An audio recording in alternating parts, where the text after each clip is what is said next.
We are gaming. No one can stop us. And the game we are playing is Pioneer, and the deck we're playing is Rakdos Vampires. For those of you who've been paying attention, I think this is the best deck in Pioneer. I think this is the perfect archetype for your RCQ season coming up. There is a brand new set that should be online next week that might change everything. We will be going over all of those cards and their impact on Pioneer in the RCQ season as they come up. I will be building decks around some of them, but we are in our hardcore gamer mode at the moment with Rakdos Vampires, and we're going to continue on. This list is very similar to what we've been using in the past. I haven't really been losing very much, so I think why change something if why fix something if it ain't broke? Quick deck tech. This is a Sword and Pierce Bloodlord deck. We're using this to cheat in Vein Ripper, this large 6-drop flying vampire that's difficult to kill. We're playing Archfiend of the Dross as our 4-drop over Shieldred because of the card Lightning Axe out of Is It Phoenix? Also, Archfiend of the Dross is secretly no drawback. Secretly, there's no drawback on this card. I've never died to it. No one plays Heartless Act. If they do Heartless Act me, then GG, you win. Preacher of the Schism, pretty weak 3-drop, all things considered, but it is a vampire, and it does have 4 toughness, so it dodges Fire Impulse, which is cool. Against Phoenix, I think I'm going to start siding out Bloodtithe Harvester. They have a sideboard plan that involves creatures that die to Fatal Push, and Bloodtithe Harvester just kind of gets caught up against Fire Impulse too much. And while they can Fire Impulse the Fable, Fable is strong for many other reasons. And so I think I'm going to try out a plan that cuts these. But this is Rakdos Vampires. We're only playing 3 Mutavault. Everyone else plays 4. I've moved up on Pathways. I've cut down on Sulphur Springs. I've cut down to 2 Cavern. And yeah. Sideboard 4 Leyline. I think this is still the best option for anti-graveyard stuff. 3 Damping Sphere. This is mostly to hammer Lotus Field. But Mono Green Devotion is making a little bit of a comeback, so we might try experimenting with that just to lock down their Nykthos, since Nykthos seems to be the way that they're combo killing all the time. I didn't really like Damping Sphere against the older versions, though. I'll talk about it if it comes up, but 1 Grafdigger's Cage, mostly for Amalia, but can come in against some graveyard decks. 2 more Duress. A Shieldred's Edict to complement the Bitter Triumph. 2 Liliana the Veil, and a Shieldred's Edict is kind of our answer to opposing Vein Rippers. Now, some people have been playing Blot Out. I've really liked Liliana in a number of matchups, and I've had 3 in some builds and been very happy with the 3. We're down to 2 right now because I wanted to fit in the 3rd Damping Sphere. But you could do 2 Damping Sphere, 3 Lily, and I think that would be fine. The Cage is also kind of, I don't know. 3rd Path of Peril missing, but not sure it's necessary. Let's play League. Opener pretty good. We're on the play. This would be much worse on the draw because we don't have any 1-man interaction, but on the play, Harvester and Bitter Triumph are both good enough. What card are you looking to play week 1 of OTJ? Probably the 2-cost Jace. The 2-cost Jace, to me, is maybe the most interesting card, but that, I mean, I don't know if you noticed, that set's like 300-something cards or something because it's multiple mini sets put together, and I have only cursory glances. I've been playing a lot of Lorcana, making Lorcana content. But as the cards kind of show up and affect the Pioneer metagame, we'll discuss them more. It's rare that more than a card or 2 actually does much to the Pioneer meta.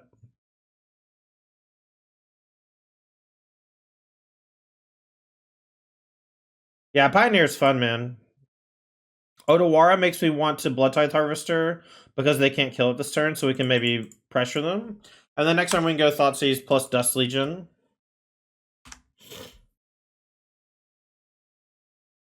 Alright, no 1-drop Cycler, Consider or whatever. They did mulligan pretty heavily, so I'm curious what deck they're playing. They might be on like Creativity.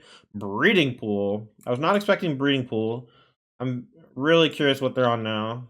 So we'll just attack and then we'll play Thoughtseize before we play Dust Legion. I'm going to play my land 2 to play around Make Disappear. We have Bitter Triumph up right now in case they have a flash creature. Alright, let's take a peek so we just feel safer about any of our decisions. It's Lotus Field. Okay, so we take Impulse or Vizier. They already have most of their stuff, so I think I'm just going to take their mana from them.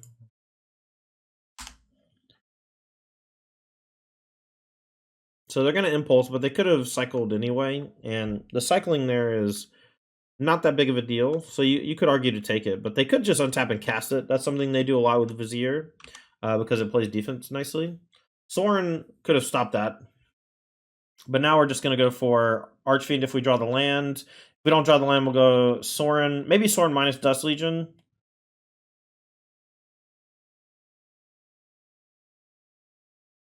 Maybe it's just plus.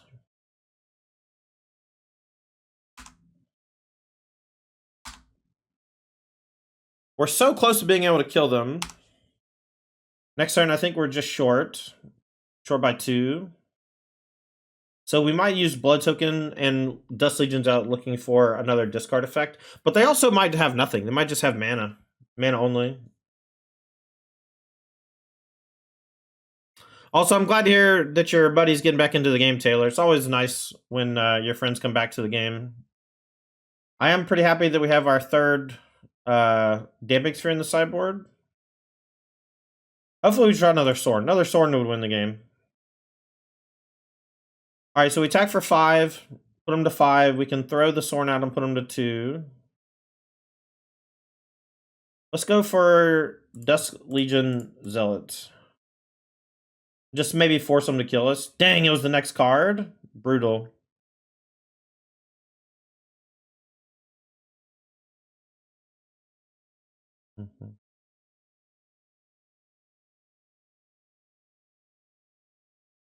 Alright, so nothing we do really matters. I guess we could have minused in the Dust Legion. Maybe that was the play.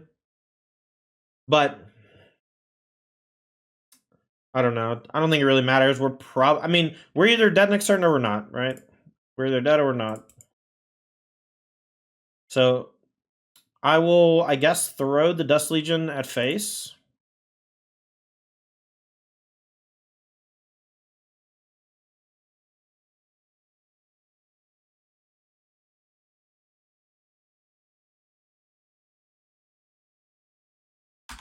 Alright, here we go. I guess I probably shouldn't have showed him the Archfiend. Nothing I could draw really changed much. If they drew the draw 3 discard 1, we're probably going to lose.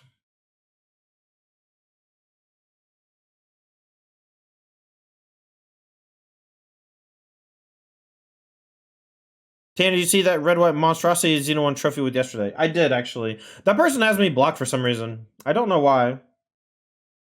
I tried to look at their list, so I couldn't see it, but multiple people looked at it on their stream. It was like the SRAM deck. 4 over the pages. Maybe I should have took Impulse. Maybe Vizier wasn't strong enough with their situation. Emergent Ultimatum is probably game over, but we'll see if we get to pass the turn back with them being at 2. I'm not going to concede. You got to play it? Yeah. I've played some Cheerios in my day. The Pure Steel Paladin Retrace or Retract. That was always fun. Okay, so 4 of the pages in Dark Petition lets them Omniscience anyway, so we should... I guess we should give them Omnipore. Because Omnipetition is game. Put a card back. We should put back the Dark Petition.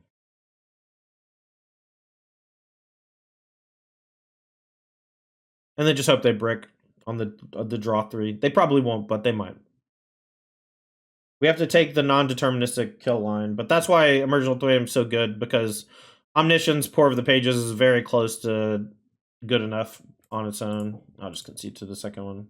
Omni plus another Emergent is game easy. Alright, Duress in, Damping Sphere in, Liliana in. I think you could probably make an argument for Leyline. I'm going to keep the Bitters. I'm going to cut Preacher. At least 1 Dust Legion. And we'll keep the Archfiend, because if we had hit our 4th land drop and just played Archfiend, we would have won that game. But Push is pretty weak. Preacher can come out. Dust Legion's pretty weak.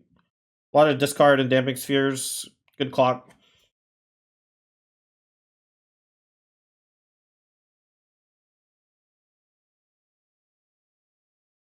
Does Emergent Ultimatum cast a spell from your deck, or does it exile them and then cast them?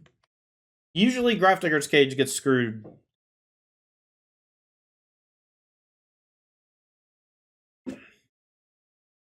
Yeah, of course it exiles. Why wouldn't it? What even is the point of having that on the card?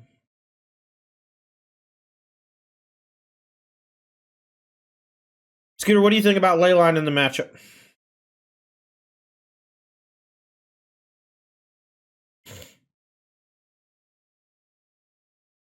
I think so too.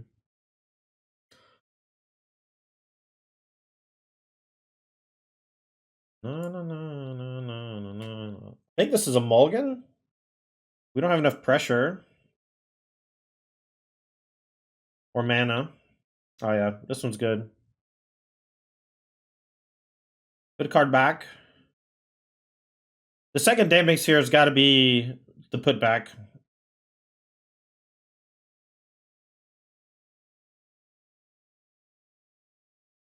I hate playing Takenuma as my first land. It's like a huge sign of weakness. Light on mana, but I don't want to play Blightstep on red. It's like worse to play Blightstep on red, but I will probably end up doing it, but I just don't want to do it right this moment.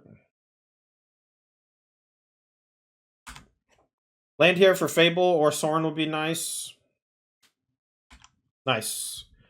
Hit it. Can't get much leaner than free, though, Scooter.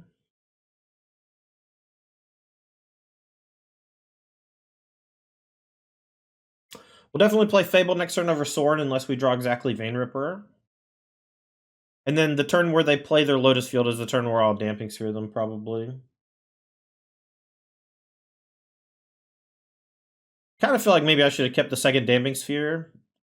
But I don't know over what. I wanted this and this. I think I drew Fable. Maybe they'll kill my Fable. Fourth land is nice. Means we can maybe double spell when we get to the mid game.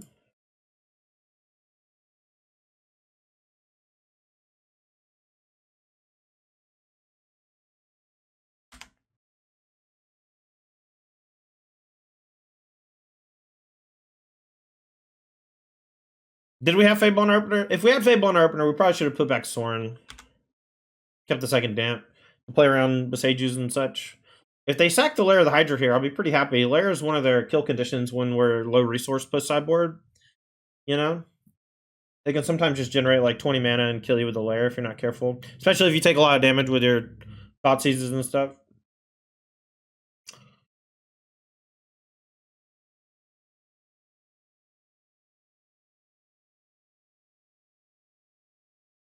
Botanical Sanctum means they're probably going to go for the charm.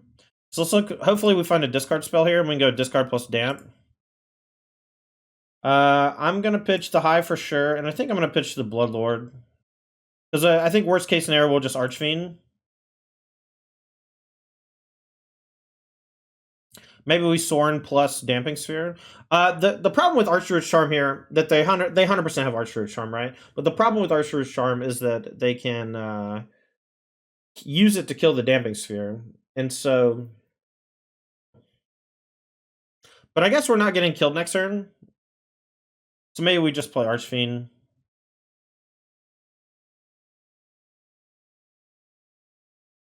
Not drawing a discard spell or Liliana there, a little bit of a bummer, but at least Archfiend is big. I think they're up to like 3 Besage now. That's terrifying.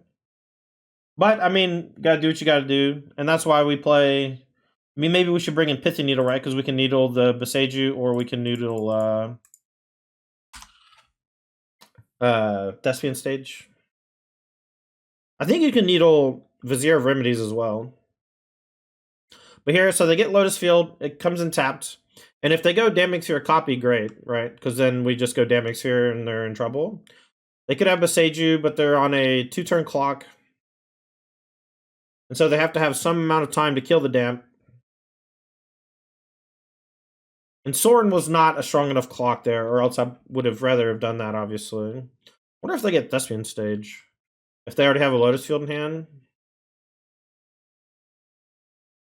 If they already have Lotus Field in hand, I think a Thespian Stage would make some sense. And then they untap, they go Lotus Field, copy, pass with 1 mana floating, and then we just get to get them. But they all are aware of Damning Sphere now, especially out of Rakdos. A second Damning Sphere would have been lit, though, in this juncture. So I think that it was definitely correct to throw back the Soren instead of the Damning Sphere in hindsight. Just a brute force hate card them because they have a hard time winning with, like, they physically can't win the game with Damning Sphere in play, I think, or at least it's extremely difficult.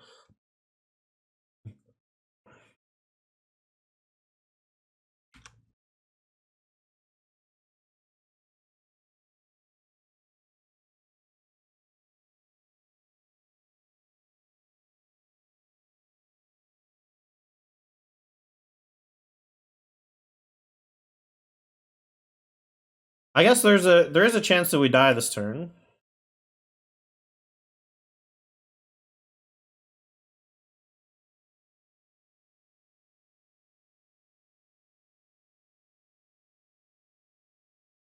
Still a little bit short.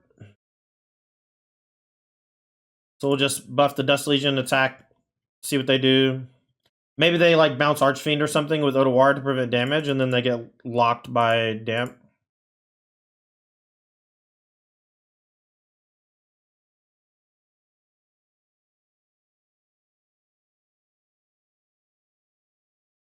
We have to go for the Damning Sphere, but they can go float mana, Thespian Sage, copy Beseiju, and then untap and kill us.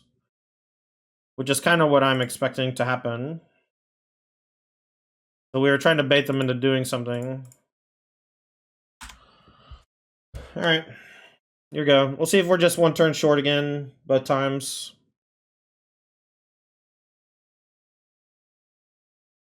Yeah, them copying means they definitely have Beseiju, and we're dead. Sucks. Maybe I should have played the... if I played the Damning Sphere last turn, they could have just used Archmage's Charm to kill it, but then that might have set them back.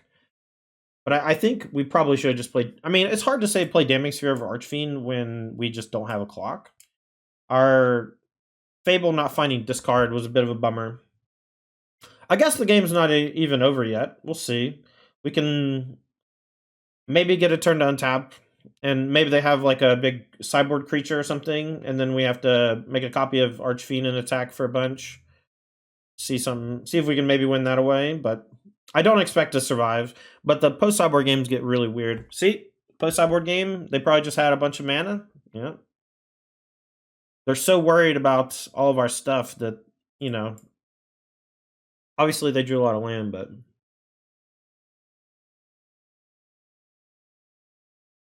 that's another reason why Archfiend is good, though, man. It just closes the game so quickly.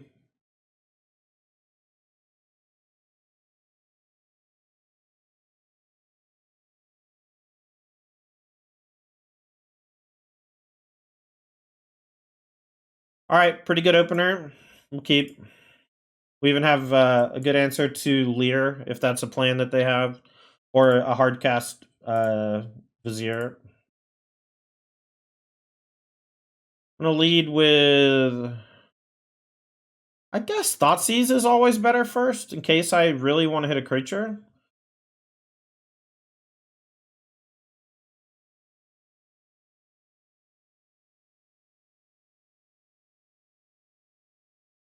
I could just take Sylvan Scrying and make it really not like an automatic. Like the Impulse could miss.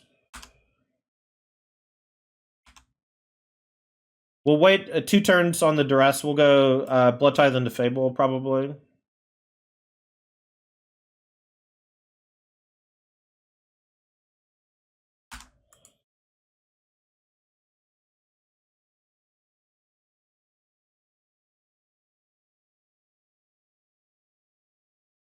Oh, that's fair, Ricardo.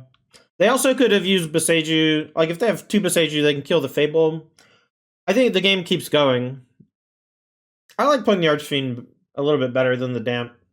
They have to have a very specific set of cards, but they did have them, but they didn't have the payoff, so they didn't really have them.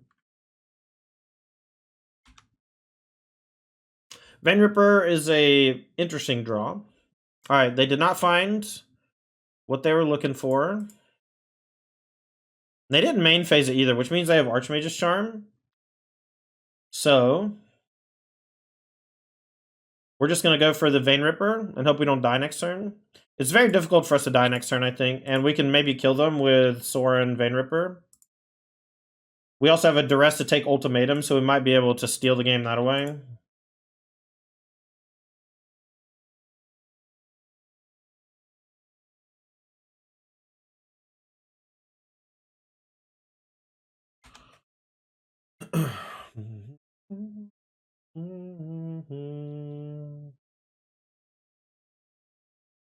We can kill them next turn if we draw another Sorin.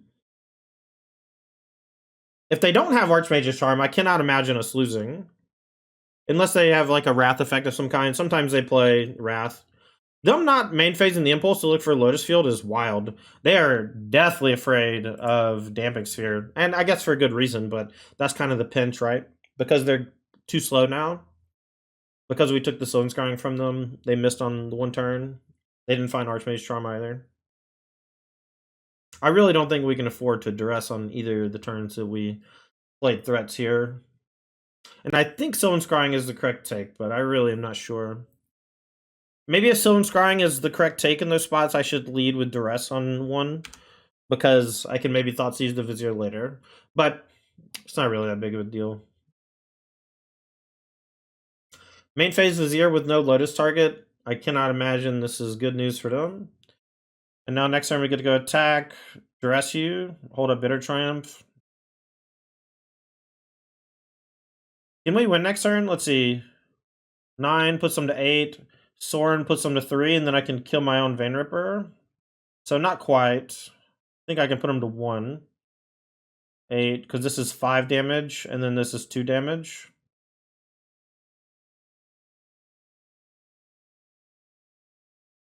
Cavern o' Souls. We have a blood token, so I'm trying to think if there's anything we can draw that legitimately kills them. And I don't think so.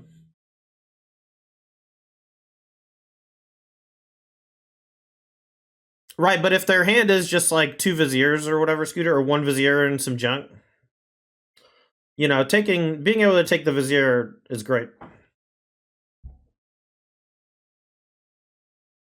So we're in a very good position here. So I'm only tanking to try to constrict my opponent's outs. I'm only trying to figure out if there's some way that I can win the game off of the blood token. And I don't think that there is. And so I think that we just start with a duress. All right, so I have Leyline that doesn't matter, Hidden Strings, and Ultimatum. So does anything matter? I'm going to take maybe Ultimatum. Maybe Hidden Strings matters. Lotus Field off the top. They float 4, Lotus Field off the top, Hidden Strings, pour over the pages. But if I take Hidden Strings, I don't think they can do anything.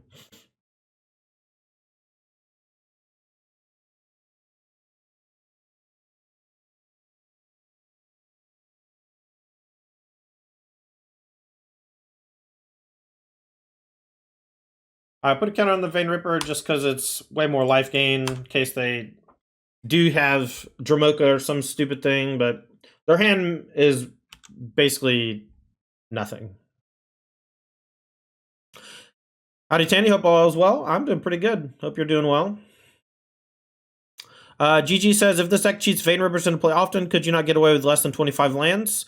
Just curious on the thoughts around the mana base. I'm closer to adding a 26 land than I am cutting down to 24. If you wanted to play 24, you could. I believe you could cut all the 4-drops and play like a 3rd or 4th Zealot, some Smuggler's Copters, and some more 3-drops like Preacher of the Schism. And if you do that, you can probably go to 24 land, but the deck has a lot of ways to use its mana and a lot of ways to prevent flooding. And so it's like pretty rare that you flood out and die.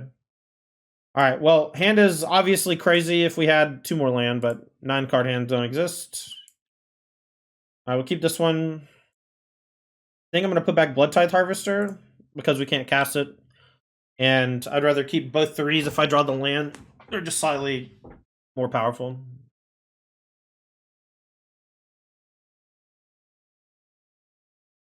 Couple rogue refiners. Okay, so ether flux reservoir stuff. World tree. As long as you have 6 or more lands, all your lands are 5 color. Double Woodberg, tap Sacket, go get any number of gods and put them into play. So, what are the gods that we're getting hit by?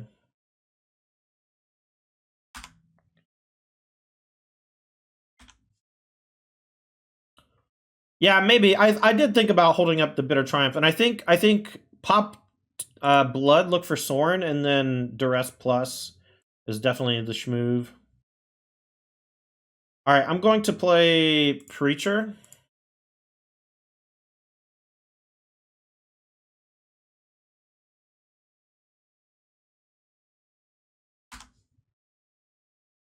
They played a mountain that they didn't have, so we know most of their hand. Here they'll probably play Riverglide Boseiju, or sorry, Riverglide Refiner. And now we can throw the Sorin at it, attack and draw a card. Or that. Let's do that instead.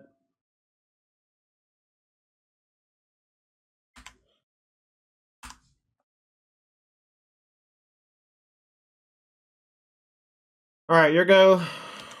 I don't think attacking with Dust Legion is right, because we just lose some damage that way. We can just sack it next turn, kill the Rogue Refiner, and attack for a bunch. They're still a little bit off of Etherflux. Harness Lightning. Okay, so they have to sack, but they do kill it. But I think that's fine. They're burning all their energy to do it.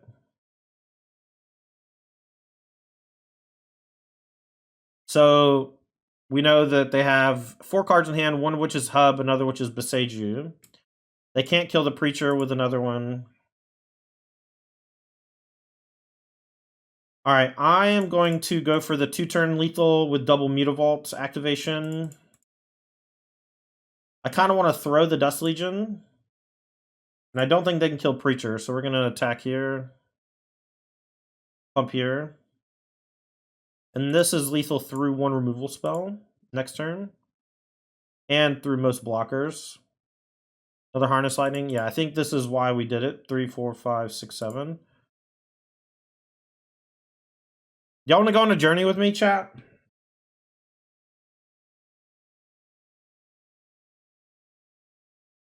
This is one of David Bowie's last songs. This is one of my favorite songs that's ever been made. It's called Black Star.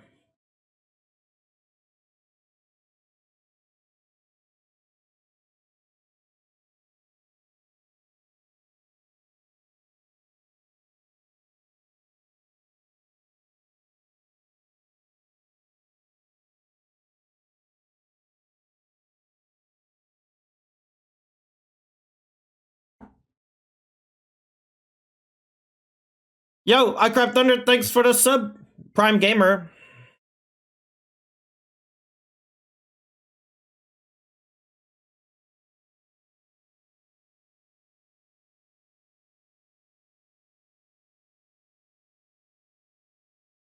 Oh yeah, Fly the Concourse has some good stuff. One of them went on to be pretty famous. Jerome. The other one, I don't know.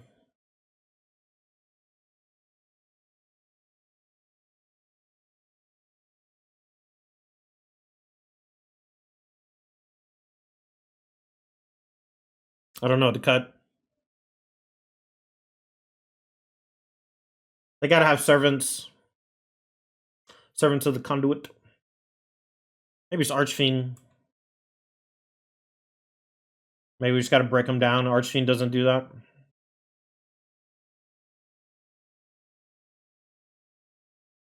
Does Gravedigger's Cage stop Etherflux Reservoir?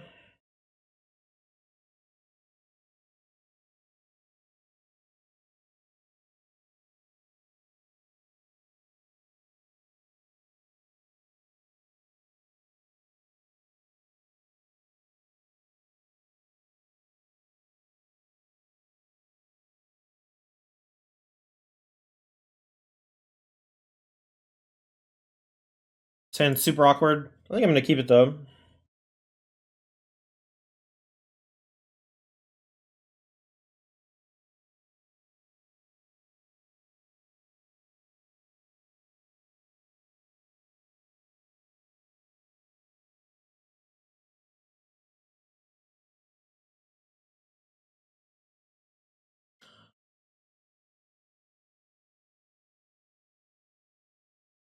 Sounds pretty bad. It's really interactive, but I've moved away from that. And now that I know about the pick your poison, I can play around it.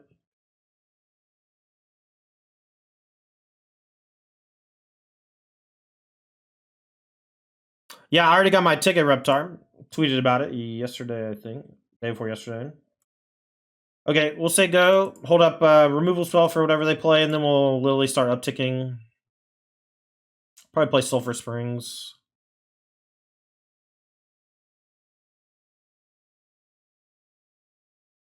Maybe I should Edict it. I don't know what is in their deck, so I'm going to just pay 3 life and kill this. And I'm going to start Lily tick up.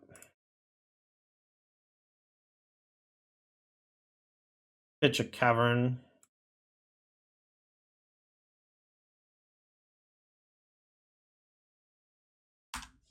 Probably Ulamog Emrakul. Yeah, but they have the World Tree, so I'm thinking they might have a Xenagos or something. I don't really, unless this is just for colored mana sources, which I don't think it would be. Ooh. Ooh. Ah! Eeh! That's scary.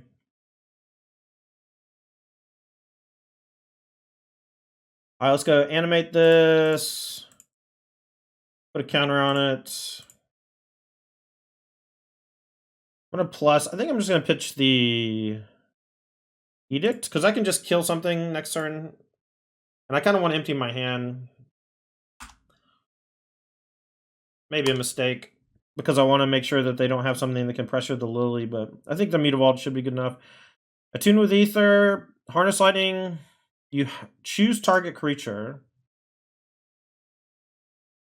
It discarded the Picker Poison and the Harness Lightning, okay.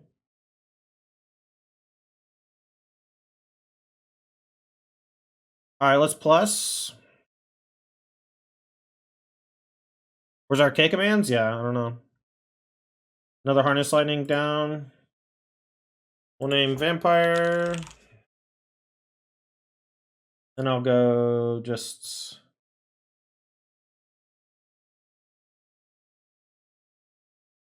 I don't want to give them... If they have another Harness Lightning in hand, I'm just going to plus this with no targets and no sack. And I'm going to try to Liliana them next turn. Maybe leave them with just Aetherworks Marvel, but it's tough. Whenever a permanent you control... So I can kill all their lands, but then they get 1 spin with the Marvel.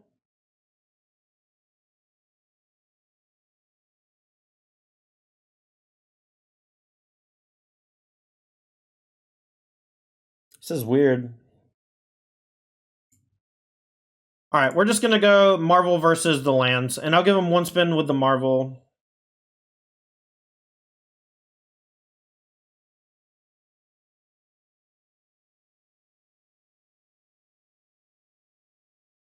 They get 1 spin, or they get to keep their lands, whichever they want. Yeah. Alright.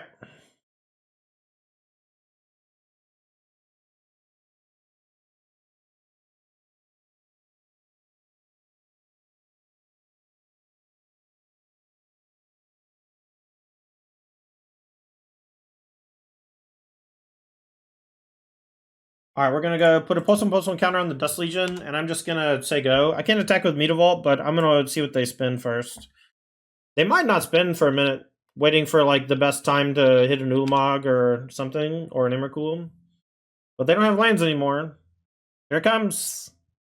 They could hit something that lets them spin again, though. Woodweaver, Puzzle Knot, things like that. But, I mean, we edicted them with Lily. Ugin the Spirit Dragon, so they can minus some, but the Mutavault should be able to kill it. I guess they can plus on the Dust Legion, and then we go animate Mutavault, hit it for 4. If we get the Hive going, we can hit it for 7, but we still can't kill it. We might be able to get rid of the Ugin. Let's see. -3 makes a lot of sense. And now we need an untapped land.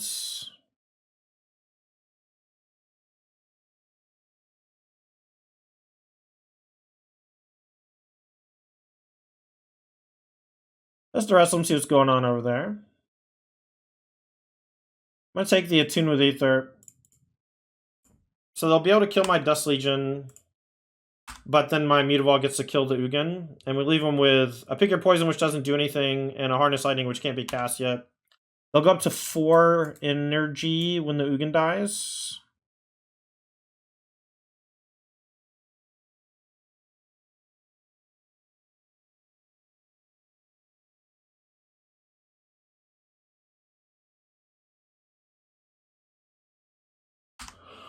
Alright, so let's go attack Ugin, attack face. I don't know if that's worth exiling anything. Alright, so they're up to 4 now. Certainly a game. I mean, it's been fun. Aetherworks Marvel is wild. Create some really weird incentives. I think I played it pretty well. I'm gonna hold this land for blood tokens. Start a 3-turn clock.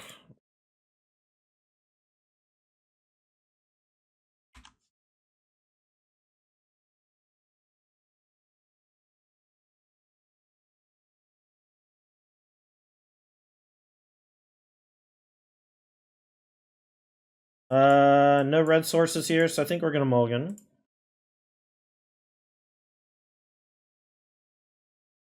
Yeah, that's kind of why I was giving them the choice, right? One or the other. I will keep this one.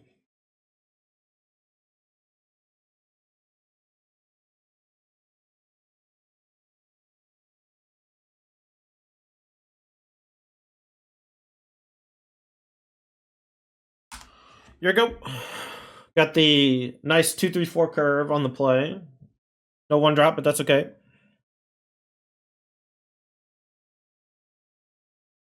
Temple Garden. Probably Amalia and probably bad for us. But Archfiend is definitely a good way to kill them quickly. Thoughtseize is a good draw. So now we can go Fable into attack Archfiend, Thoughtseize. Okay, Innkeeper. Definitely offering the trade.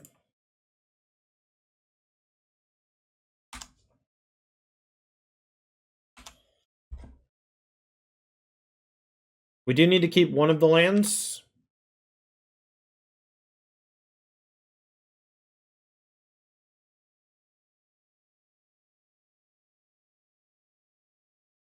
If they go Molly Wildgrowth, I'm gonna be mad.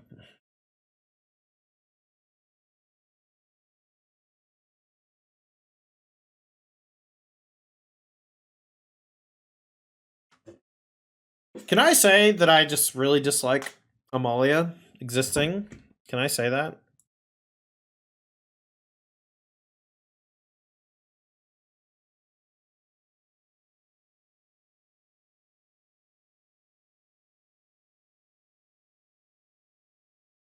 Okay, that's fine.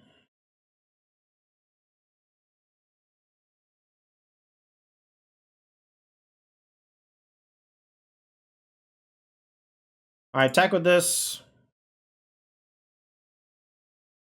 They trade great, if not great.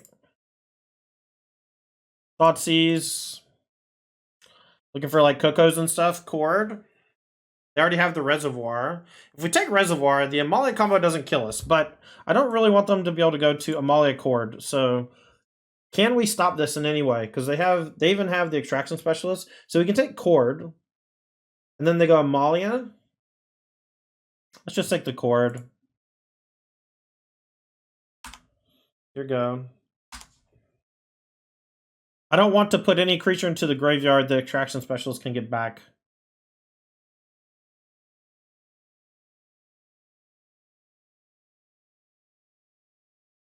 Found a Razor Verge, but it's tapped at least. They can go a Ganjo, Cord for... Or they can't Cord.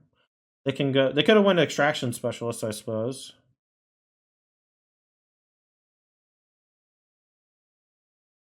So I think I send with Mutavault as well.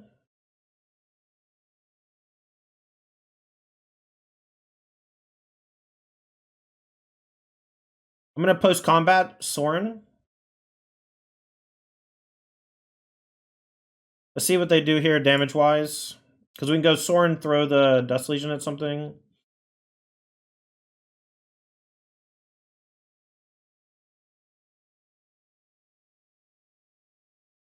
It's fine.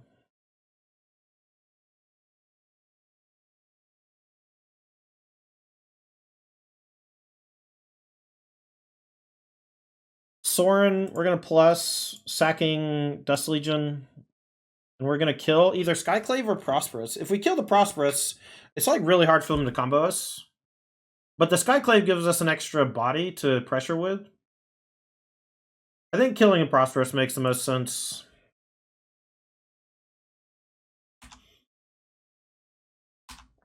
And now a Vampire can be lethal next turn with Soren's plus.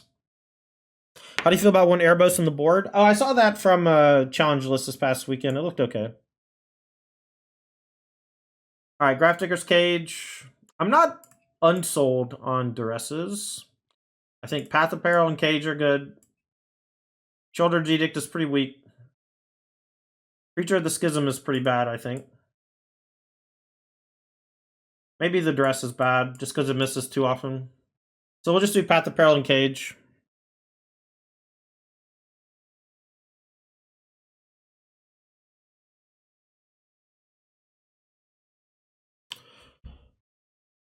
I mean, I don't. Gabriel, I've been playing a lot too, man. I have 2 trophies. You know, you've probably been playing more than me, but I tried Go Blank. I didn't like it. I had Hearst in some older builds. Didn't love it. Go Blank was awful for me. The first match I played against some random graveyard deck, and I just really wish I had Leyline. I'm going to keep this hand, I think, but only because they mulliganed, and Fatal Push early is actually not even that good against them. Thoughtseize is, though.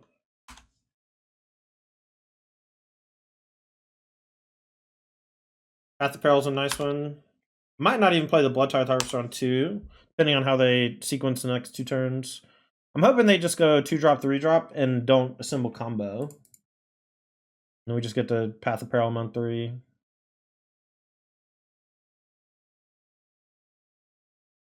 Alright, Innkeeper.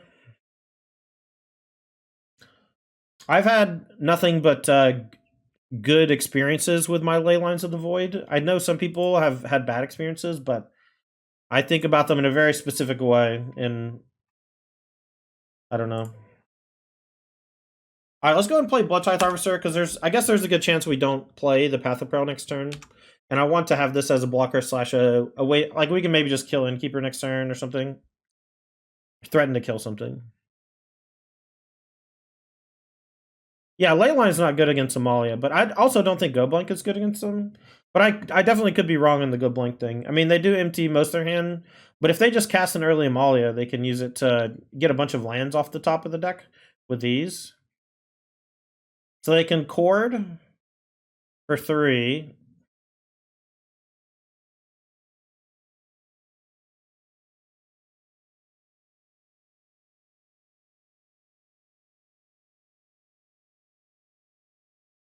What do I do here, chat? I kind of want to kill Lunarch Veteran so that they disturb it next turn. I think their hand might be bad. But we could also die. That's kind of how it works with their deck.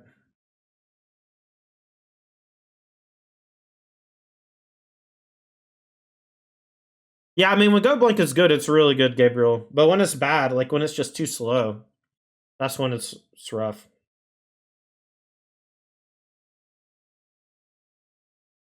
All right, I'm going to kill the Lunarch Veteran to see if they go for a Chord for 2 or 3. And if they do, then we'll go for Path. And if they just let this happen and they can only Chord for 1, then we'll go Land Fable. And then next turn we can attack with a token and then play Path and hold up Bitter Triumph. I think that's probably best. Ashiok seems kind of bad against Amalia. I think Ashiok is okay against them. It stops Court of Calling. But I'm not a big fan of the card in general, personally. I'd rather not play it. Rather play the Cage.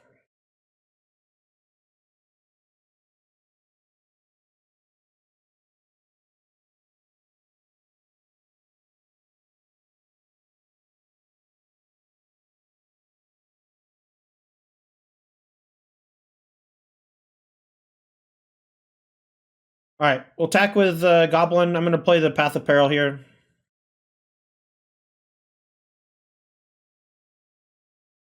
And we can hold a Bitter Triumph in case they do have the kill. All right, they're going to gain some life, but that's no big. And now we have Path of Peril and a clear board. They might be able to bring both of them back. I like Voltage Surge, but I could definitely see either being good. Oh, so they're going to target the Fable here. I can let them have the Fable. I think I'm just going to kill this. And that way... Oh, is this not how it works? Am I getting fucked? Did I fuck myself? I thought it would stop it. Man... That's like the only one of the bunch these days that still goes when you kill it. So I should have a 3/3 in play.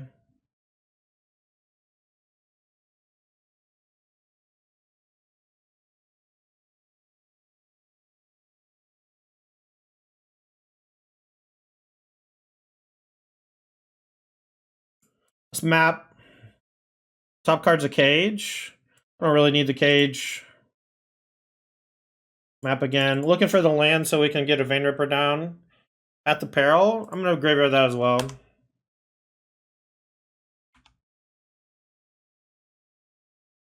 Guess I can Coco here. I didn't even think about that. If they have another removal spell, it seems loose for them not mapping. Takanuma? Okay. Top 3, they can get Sentinel. Yeah, I do think Bagbuster is great. I've been considering playing some in the board again because of the Waste Not matchup.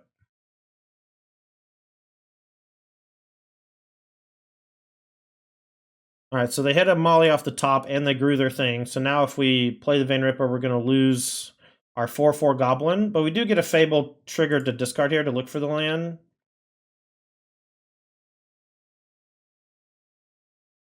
I'm going to discard 1 Vein Ripper. And if we miss, we'll play the Archfiend. See what their last card is. Return to the Ranks. Get screwed, bro.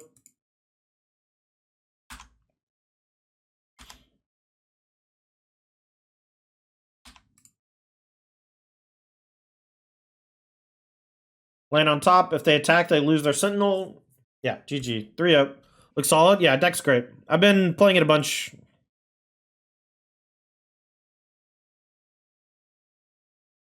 So we're up against Phoenix. So we can take Axe.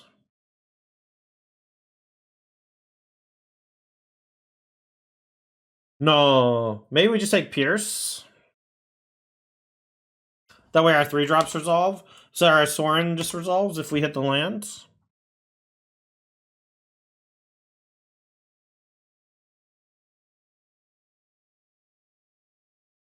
Alright, well.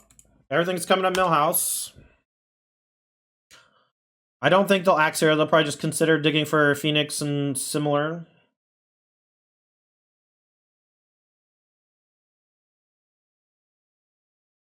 Put a land in the grave. No, I agree with that, Proto.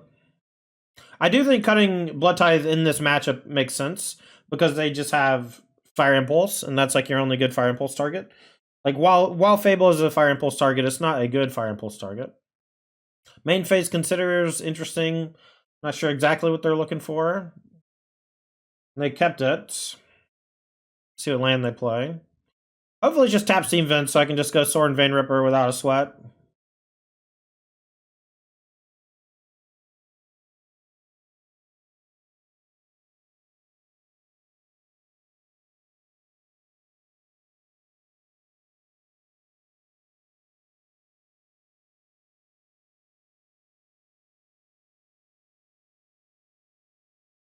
Oh, this is slow playing opponent. Taking their time. Sleight of hand. Okay.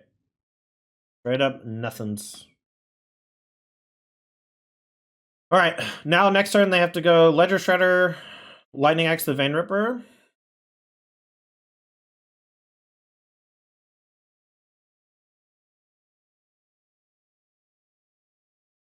And even if they do that, we have Soren plus Harvester beatdown happening, and then Fables to follow it up.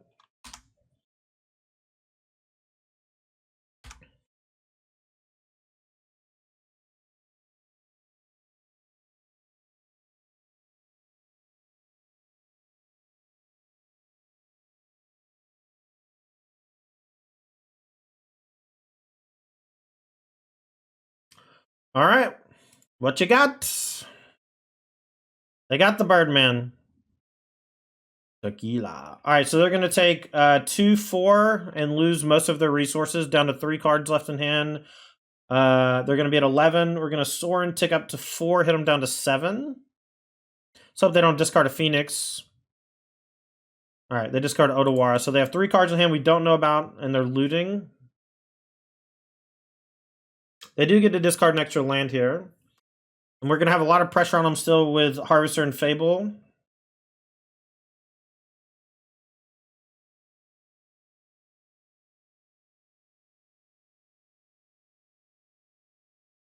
I still think taking the Spell Pierce is right over the Axe.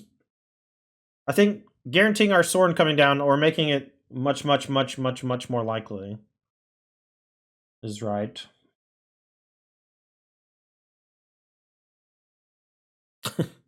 Funny emote.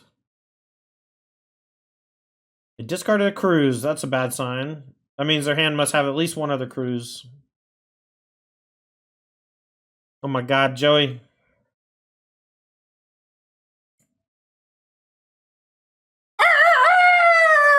Arr! 68 months? Good god.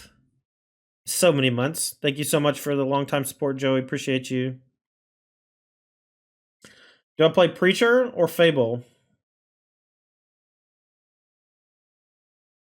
I think Fable, because then I can maybe find discard.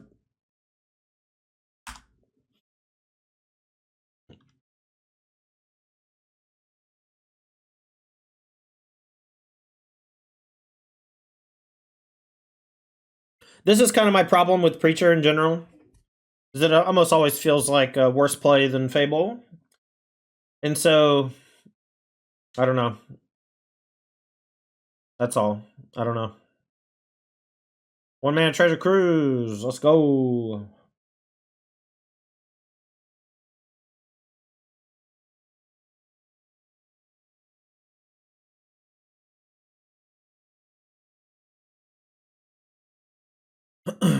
Another Axe. Phoenix down. And Fire Impulse. Great. Perfect. And Phoenix comes in. 3 cards left in hand. We're going to play another Fable probably so we can get the Fable combo going. I'm going to discard the Preacher only. In case we draw Big Boy.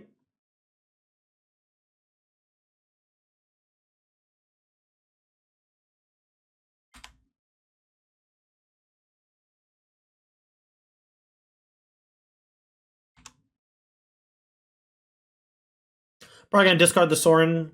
I might discard it end of turn with the Blood token.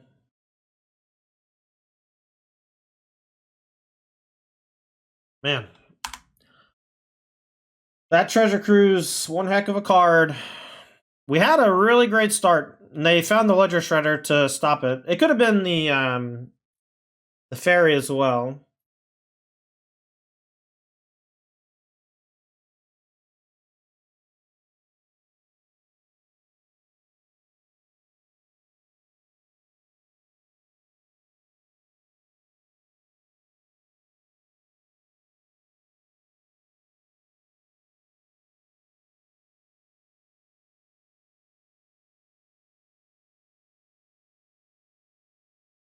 Discard both.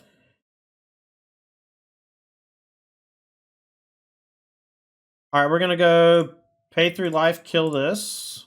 Let them have the Phoenix. I hope the last card in their hand is not Treasure Cruise.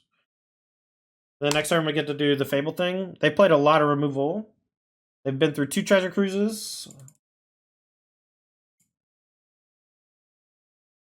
Todd, any thoughts on the Vamps list that Doom was working on with creativity or Luca to get Vein Ripper out more consistently? I don't have trouble getting Vein Ripper out. I don't think it's necessary to do all that stuff. I also don't think creativity for X equals 2 to go get 2 Vein Rippers is particularly groundbreaking.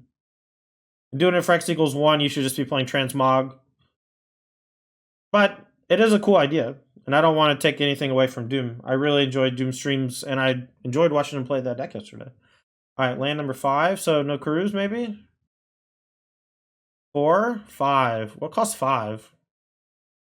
We're time walking?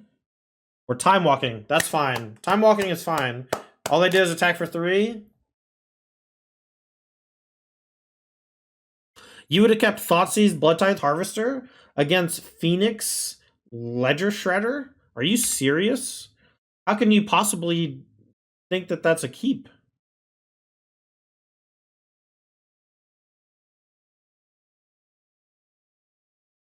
I mean, that just wasn't beating what was in play.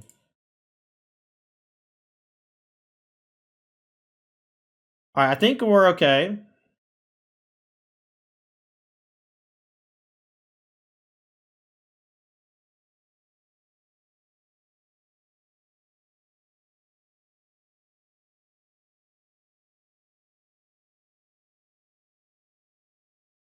Shredder was a 2-4.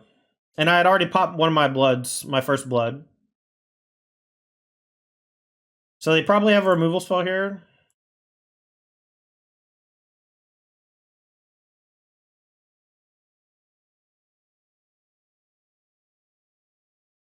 I have to wait till end step though, or else my tokens don't stick around.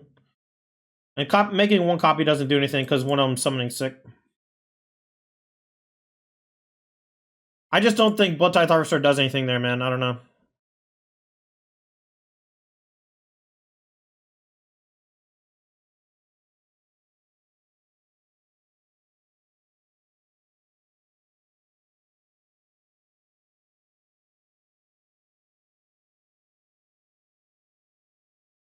Maybe their last 2 cards are like Axe and a card they like. Maybe it's like Axe Cruise, and they're afraid to cruise. Oh, it's definitely Axe thing. Okay, that's fine. All right, we got a lot of good draws here. A lot of good draws. That's a bad one.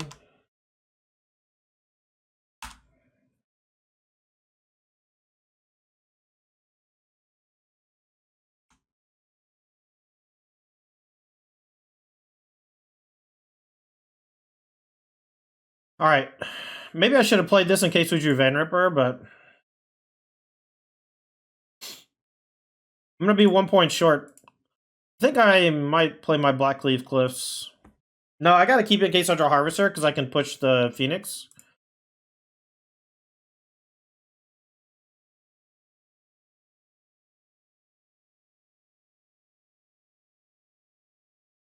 All right, we're gonna go to 1. We got a lot of draws in the deck. Most of our lands are dead though.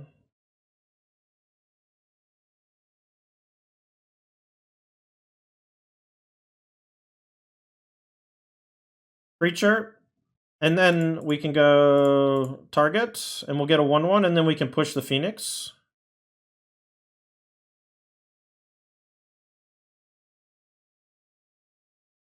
We gotta wait till after the Preacher dies during the end step.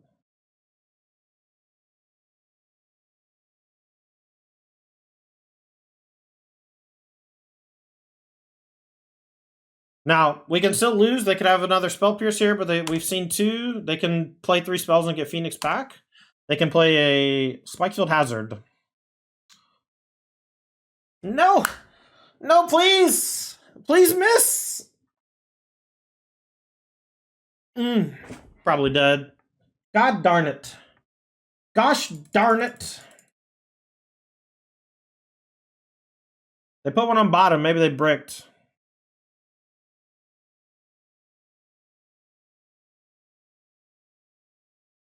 Galvanic Iteration. Well, what's the slow roll for, man?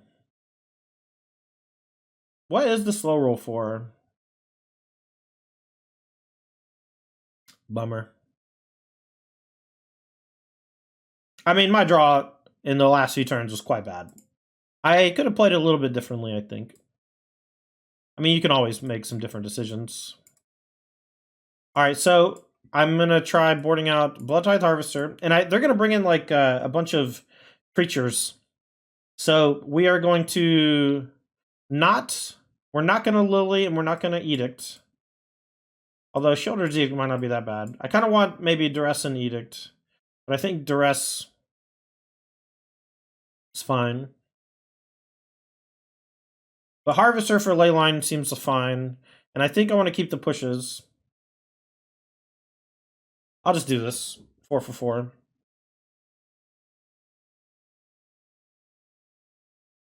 Yeah, there was a turn I could have played differently, I think. But it was a really good game. I'm going to keep in the hopes that we draw a land for Fable.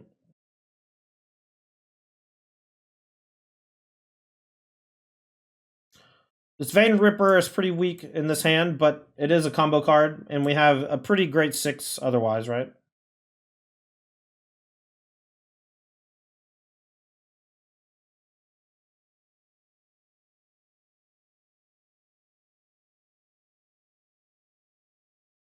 Take the Spell Pierce, the Picklock.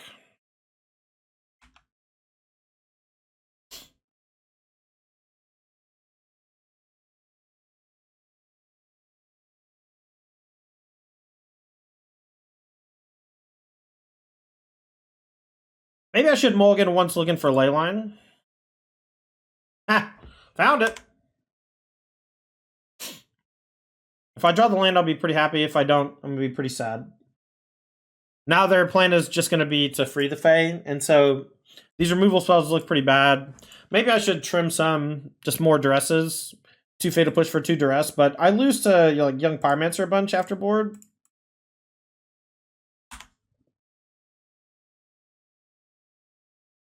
Negate. Okay, so they didn't Picklock me. If we draw the land, we can hardcast Leyline of the Void. They'll have a semi-full graveyard, but it'll stop future things. That's like the only bad part about Leyline is when you draw it after your opener, but it's just so good otherwise. Shredder? Alright, let's get Leyline down so we can use our mana, and then we'll just worry about killing Ledger Shredder next turn. This will just make Treasure Cruise a non-issue. Phoenixes from the graveyard, no longer a thing either. They do get 1 bird, though. 1 bird trigger. I think that's worth the extra mana investment.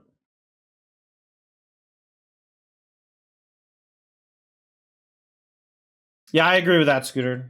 Fable and more. Free the Fae. Let's see what they're gonna discard.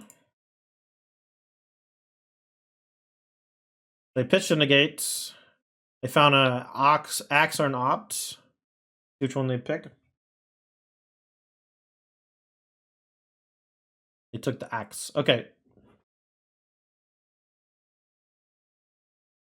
And they shucked. Dangerous coming in with a 56 months. That's my boy right there. That's my boy Russ. What's up, man?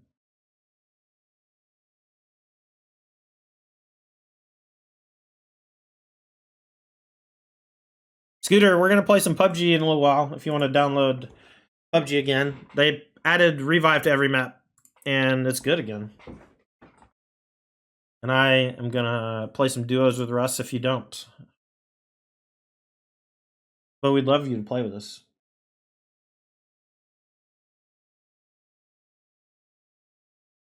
Young Peasy, we are here.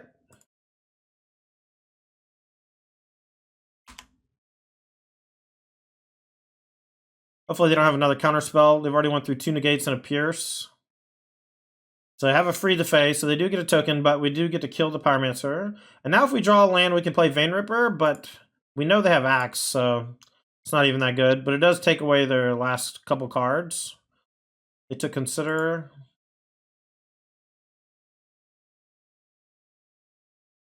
Alright, we'll just play it, because if we draw another one, it'll probably be Lights Out, and we just use all our mana.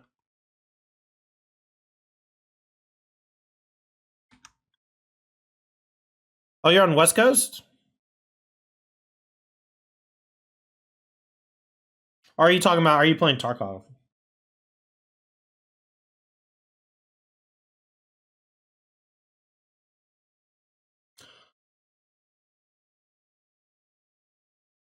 The Drake? Alright, well, they're giving us a chance to draw a discard if they don't have red source. Wow. I honestly can't believe they're giving us a chance to draw a discard spell for their thing. No punish. I'm going to attack. We're not going to get the block. They want to trade, great. If not, great.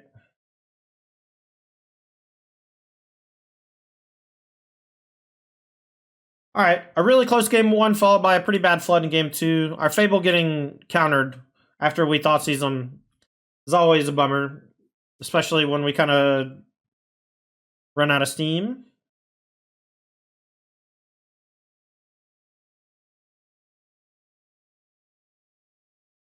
So I do like the Bloodtithe Harvesters coming out, but I think I also like cutting 2 Fatal Push for 2 more Duress. That way we can just strip their counter spells early, so we can resolve Fables, and I think removal in the early turns is just not really a big deal. They don't ever Ledger Shredder on 2, they don't ever Young Pyromancer on 2. So down to 8, we're going to take 11 down to 8 as well. Now we have to find a removal spell for a Crackling Drake, or I guess another big blocker.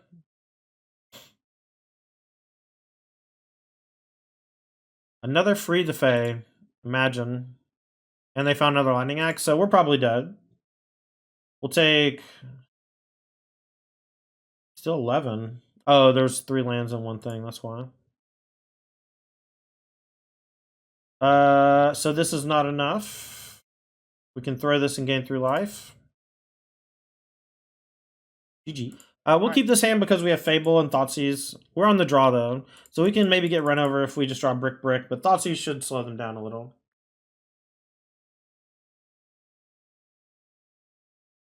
We're going to Tomb probably Molly again, but it might be like Golgari mid. Gilded Goose. Could be a number of sacrifice-related decks, I suppose. Alright, we'll start with Thoughtseize, because the Duress might brick. Okay, so it is this shit. So what do we take? I guess we take Amalia, because if they Molly next turn, they can maybe start hitting land drops. And we can Duress the Cord next turn. I'm hoping they just never draw land. If they never draw land, we'll easily win. Well, there's a land. So they can play Wild Growth, and then we'll take Cord. And then it's Dina. And hopefully they don't draw a land for Coco. I think Cord is just too strong there with the Wild Growth.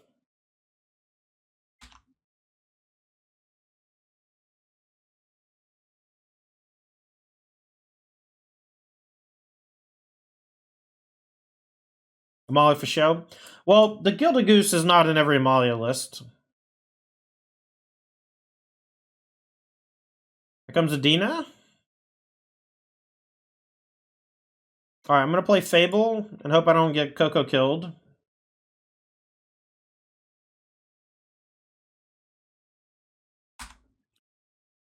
And then next turn we'll discard the 2 lands looking for interaction so we can keep us in the game. Land for Coco is probably too much for us.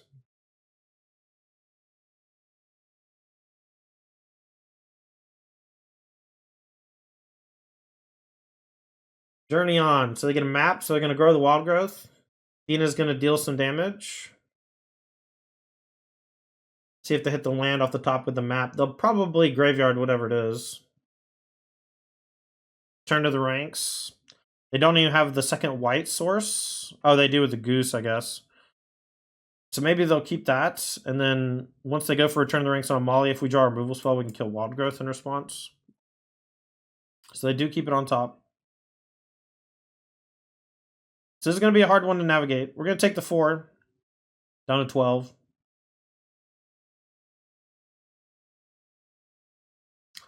Okay, so now we can kill Lunarch Veteran, and that turns off Return to the Ranks. They don't attack. That's so weird. I don't think I'll need the second red. So I think I'm going to keep the Swamp over the Blood Crypt. The deck just doesn't have very many red cards. Okay, so now they can Return to the Ranks to blow up the world.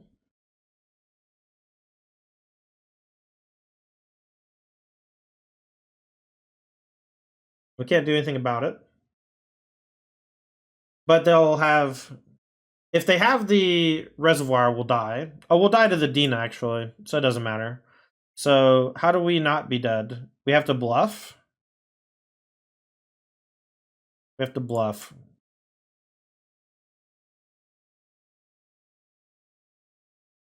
They might just not believe me and go for it. But if they believe me...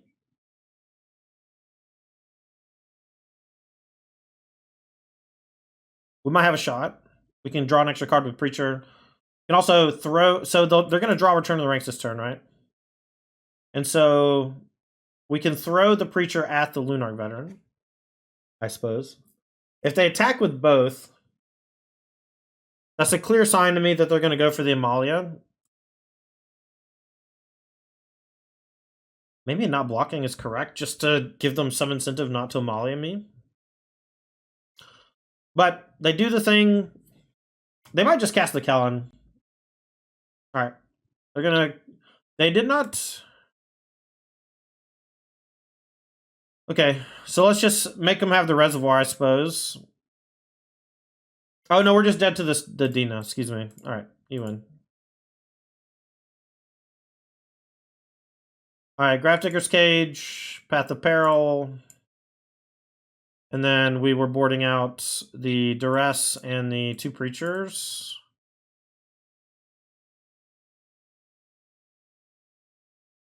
I don't think the Duresses are that good. They have like 8 hits, 9 hits. And when you do hit, they're okay, but not hitting is rough. Yeah, it's definitely tough. I rated it pretty poorly in my sideboard guide. I would rather play against most other decks. How are you liking the sideboard these days? I have very few changes that I'd want to make. The place where I feel like we're lacking the most is the people who are able to fit 2 Duress into their main deck. I'm jealous of. And there are some lists that are going back to Shieldred, and they're cutting Archfiend. But I think that that's bad. Because I've had my Shieldred hit with Axe multiple times, and it's horrible.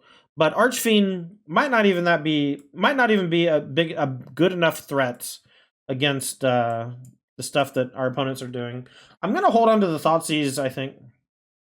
I think I'll hold up Fatal Push on one. Maybe that's wrong, actually. Yeah, let's just Thoughtseize on one. Thoughtseize in the Harvester, and then we can hold up Fatal Push later for a instant speed Amalia. Would it be insane to play Frosted on the board? That's a cool idea. Is there there's a 2-cost creature that does that though. I've had that in the board before, but it dies to your own Path of Peril, so I'm not sure that you want it. I did beat Amalia this league already though, but I don't think that it's a good matchup.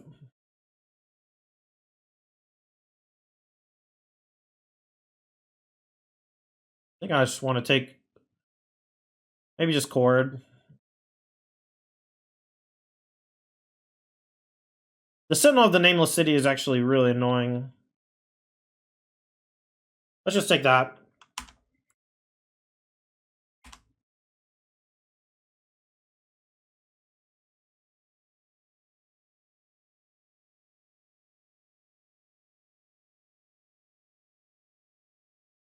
Ooh, Quedbringer is kind of cool.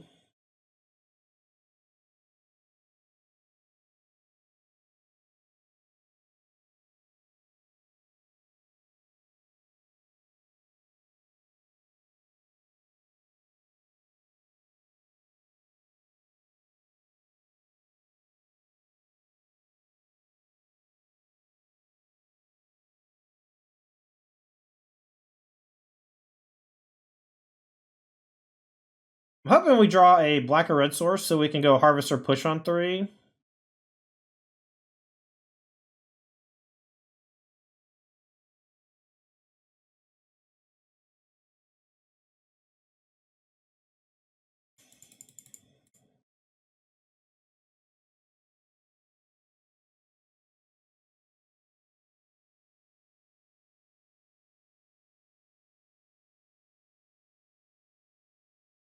Archfiend the Dross.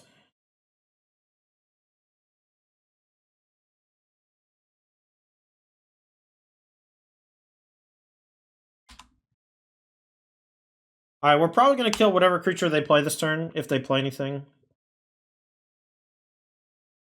And then we're going to hope that our Fatal Push in a turn or two is good enough. Probably won't be. What do you think, chat? Do you think Amalia combo is too strong? Prosperous Innkeeper, Nightmare Fool. Nightmare for me. Alright, so let's go Harvester.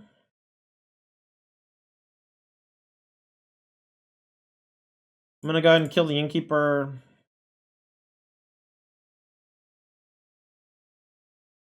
Now we'll push slash Harvester slash Archfiend next turn cycle. So I wonder if they're just gonna go for Amalia Wildgrowth, but they don't have the life gainer here.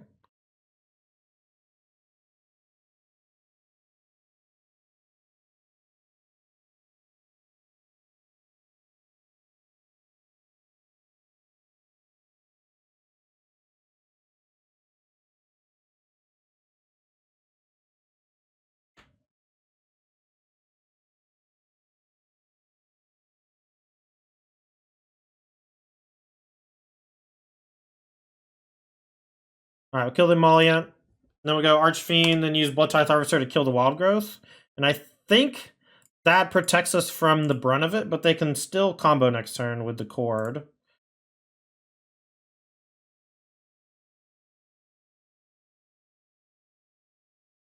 Alright, they're 14. We got 2 hits with an Archfiend and a couple blood tokens to pitch. We got Mutavault active if we want. Their Court of Calling is a little restricted right now. They can do it for 2. They can go land, Wildgrowth or Amalia, and the Cord for the other one, but they don't have a life gainer. They can draw Return of the Ranks and return their whole graveyard, and then we just die.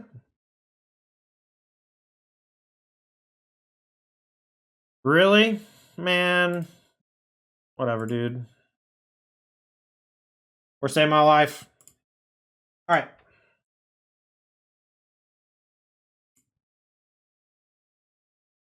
We lost. Okay.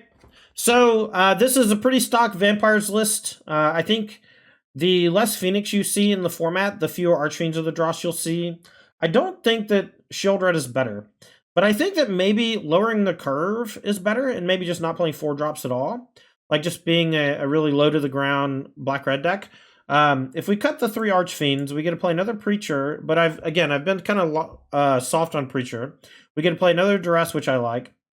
And a lot of lists are playing 2 Shield Red and another Duress, and then they just leave the Preachers here. And some are playing 3 Preacher, 2 Dust Legion, but I've been very happy with 3 Dust Legion personally. Mana base feels flawless. I didn't get screwed a single time. I feel like the 3 Mutavault, 2 Cavernous Souls, 4 Blightstep, 2 Sulphur Springs is good, and I almost never get punished anymore, which I really like.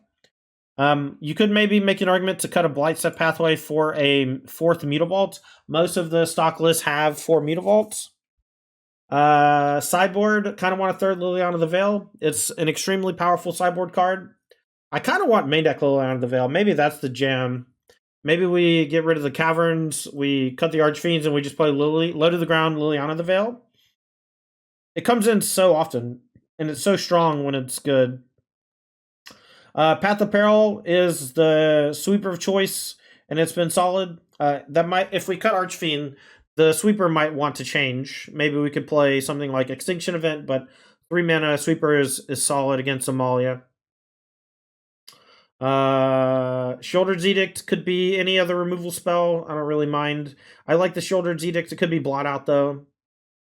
The 3rd Sphere helped us win against Lotus Field. I like 3 Sphere. The 1 Grafdigger's Cage never came up, and Leyline was not good enough when we drew it after our opener. And it might not even been good enough then, so maybe it's worth taking an extreme approach to try to beat Phoenix. Maybe it's just more mid-range and discard 2. What's it called? I don't know, man. It's tough. It's hard out here. Anyway, this is Rakdos Vampires. I'm Tandy. Make sure to check out our sponsors. Games and Comics Paradise is a game store out of Fairfax, Virginia. You can check out their website, gcparadice.com. Get you some singles for all the card games that you might want to play, from Yu-Gi-Oh! To Pokemon to Magic the Gathering, and now even Disney's Lorcana singles. I'm a big fan of Disney's Lorcana, and I'm a big fan of Games and Comics Paradise. This weekend, we are going to Apex Gaming in Caldwell, Ohio for their Team Open. We are going to be providing commentary with Ross Merriam. On the Saturday event, we're going to have a Team Trios. We're going to cover Standard, Modern, and Pioneer. And then on Sunday, we're going to have a Modern 5K. So we have basically 2 5K type events. And on Saturday and Sunday, we'd love if you came out to Caldwell, Ohio at Apex Gaming and joined us. It's going to be a lot of fun. Lastly, thanks to Moxfield. Moxfield is a wonderful sponsor, great deck builder. Check out moxfield.com. If you want to take a look at our decks that we post all the time when we stream, !deck or deck list will get you there. And then lastly, my name's Tandy. I play Magic the Gathering, and you can check out my written content for sideboard guides, including a sideboard guide for Rakdos Vampires at patreon.com/Tandy. And before RCQ season starts, I will do a updated sideboard guide for Rakdos Vampires. Right now, this is kind of where I'm at. And we had, 2 Amalia matchups. I think Amalia is kind of a tough one. And we had 1 Phoenix matchup, and Phoenix can be kind of tough sometimes. I think we just need to find a better plan. And I think Preacher of the Schism has to go. That's what I think. It probably has to be Graveyard Trespasser again. And I was actually thinking about bringing back Bone Crusher Giant as well. Maybe the trick is just very few vampires other than Mutavault, Dust Legion, Harvester, Vein Ripper. And we just get rid of Preacher, maybe trim down to 2 Dust Legion. And then we can play some number of Bone Crusher and Graveyard Trespasser. I do think Graveyard Trespasser is one of the primary reasons why the deck was able to... I think Rakdos had an advantage against them for a while. I think the addition of Free the Fae, the Picklock Prankster, has... sent it into outer space in terms of power level. That card's just so strong. Anyway, I'm Tandy. Thanks for watching.